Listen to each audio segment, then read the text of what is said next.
Olá, minha amiga, meu amigo, hora do nosso encontro, nesta terça-feira, 5 de agosto. Hoje, a minha terra natal, Cachoeira do Sul, está completando 205 anos de emancipação. Foi em 1820. Era um dos maiores municípios do estado. Havia pouquíssimos municípios. O município de Cachoeira ia até a fronteira com a Argentina, até na região das Missões. Essa foto aí aparece ao lado esquerdo da igreja, antes de a igreja ser reformada, a casa em que eu nasci. E essa foto deve ser dos tempos em que minha mãe era uma menina. Bom, e num 5 de agosto, em 1954, eu lembro muito bem, na Rua Toneleiros, número 180, Rio de Janeiro, eu quando passo por lá lembro disso, em Copacabana. Lá morava o jornalista Carlos Lacerda, e ele estava sob ameaça de forças do governo, e a aeronáutica estava dando apoio a ele, segurança a ele estava sendo protegido, fazendo rodízio, né? Naquela noite era o major Rubens Vaz. E atiraram para matar Lacerda, acertaram no pé do Lacerda e no peito do major, que foi morto. Depois se descobriu que era a guarda pessoal do presidente Getúlio Vargas. A Força Aérea fez um tribunal à parte, uma investigação à parte, um inquérito à parte. Foi daí que surgiu o termo República do Galeão, 5 de agosto.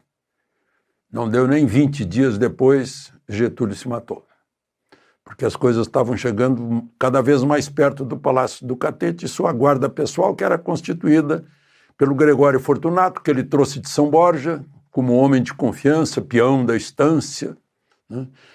E outros do Rio de Janeiro, Climério, mais alguns aí, eu não lembro de todos os nomes, estou falando disso de lembrança de cabeça.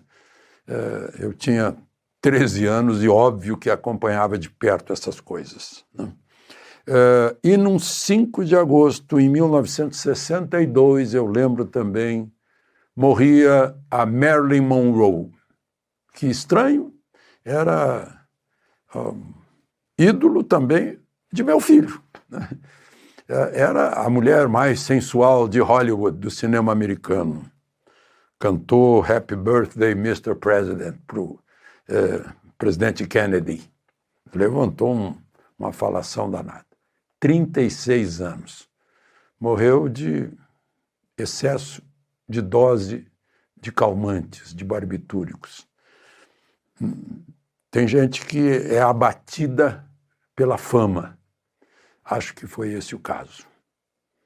Marilyn Monroe, O Pecado Mora ao Lado, com Tom Ewell, um dos filmes dela. Era o grande símbolo do que na época se chamava de sex appeal, a mulher sensual. Lembre-se de se inscrever e ao final de deixar o gostei ou não gostei. Vamos então à conversa de hoje.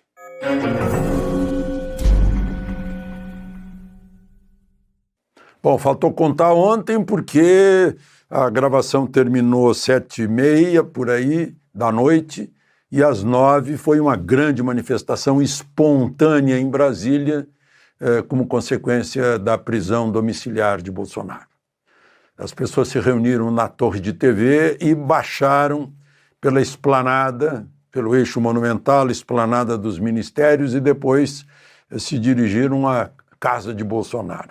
Foi uma imensa manifestação, né, e, como eu disse, espontânea, demonstrando que não depende mais de Bolsonaro. É o povo na rua, por conta própria, cada um é líder de si próprio, né? Bolsonaro teve o mérito de, como eu tenho dito, de despertar, né?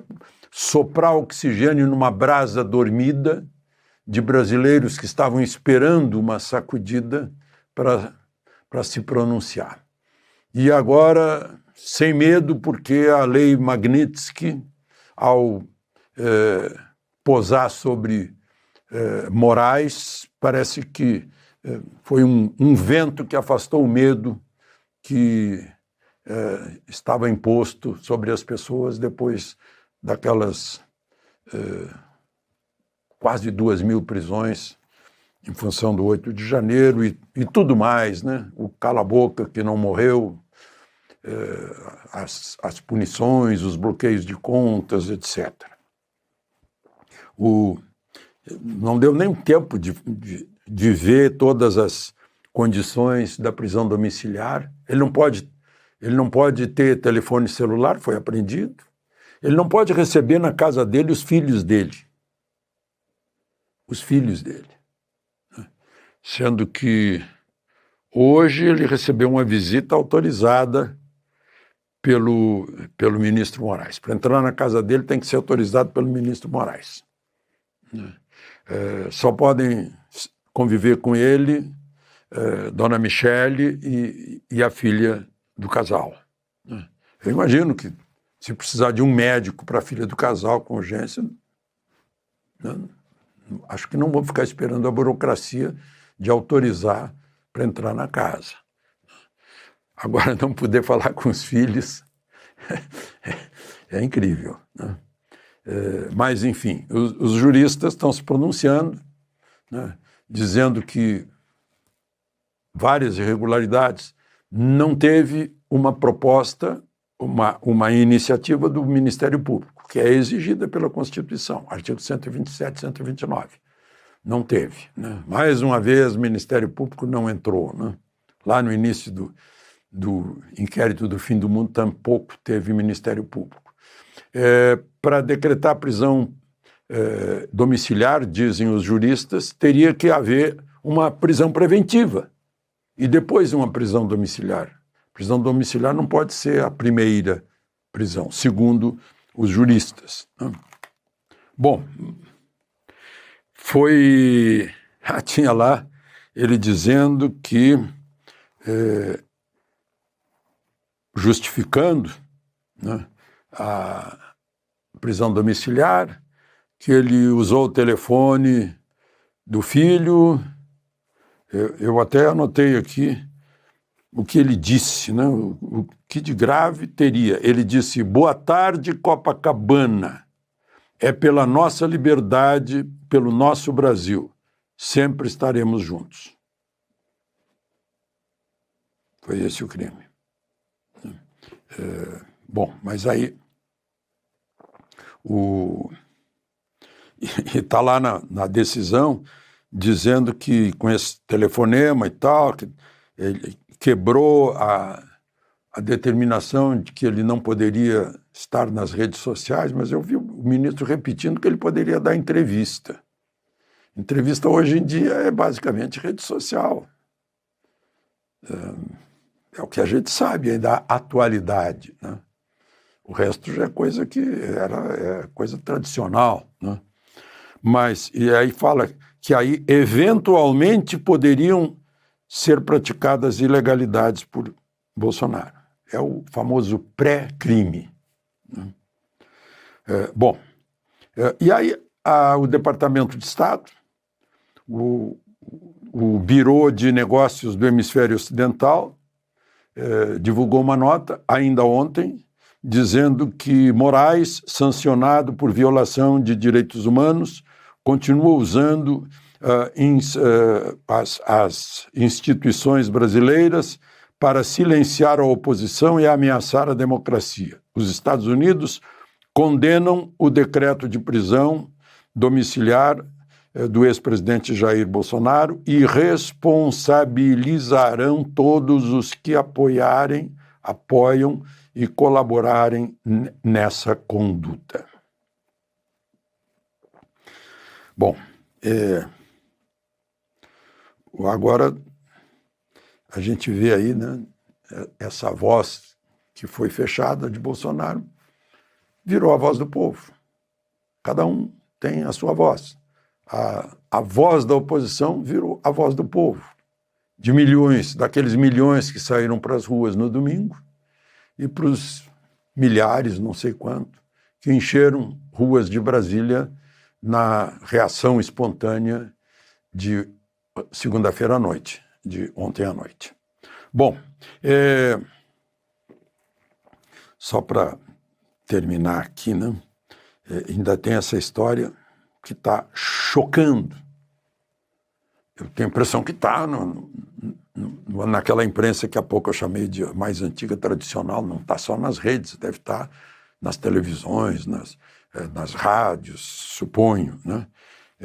Uma espécie assim de lava-toga, divulgação de anotações de coisas do Talhaferro, que trabalhava no gabinete de Moraes no Tribunal Superior Eleitoral, que está com o jornalista americano Schellenberg, que está divulgando, mostrando, assim para a gente resumir, que o gabinete de Moraes na Justiça Eleitoral virou uma espécie de delegacia de polícia de investigação, colhendo dados biométricos da Justiça Eleitoral e pesquisando pessoas que tinham sido presas para saber as coisas que elas postaram desde 2018. Né? E aí tem uma fala do juiz auxiliar dizendo: na audiência de custódia, dar a cada um o que é de direito, a prisão. Quer dizer, uma coisa assim que está com muito ódio, muita crueldade. Né? É isso que está abalando aí o dia de hoje, porque assim, é um escândalo. Porque o devido processo legal comporta um inquérito feito pela polícia, né, em que a justiça não se mete. E a justiça é o juiz natural. A justiça eleitoral não é o juiz natural. Né? Obviamente não é. E o uso de dados sigilosos para alimentar um inquérito e manter as pessoas na prisão. Em que misturou-se aí polícia, Ministério Público e tribunal. Uma mistura não identificada. Enfim, estão correndo aí esses dados. Certamente o Senado, que foi posto na Constituição como o freio dos freios e contrapesos dos três poderes, o único freio possível do Supremo. Alcolumbre já disse que, enquanto ele for presidente do Senado, não haverá processo de impeachment. E está havendo, a oposição voltou com toda a força, foi para a rampa do Congresso, agora está ocupando as mesas das duas casas, enquanto os dois presidentes, um não concordar com tramitar o projeto de anistia na Câmara e o outro tramitar com os requerimentos de pedido de impedimento do ministro Moraes no Senado, vão continuar obstruindo, está nesse pé. Até esse momento que estou gravando, não sei se chegaram a uma conclusão, a um acordo, para, enfim, recomeçar os trabalhos neste semestre. De Brasília, Alexandre Garcia.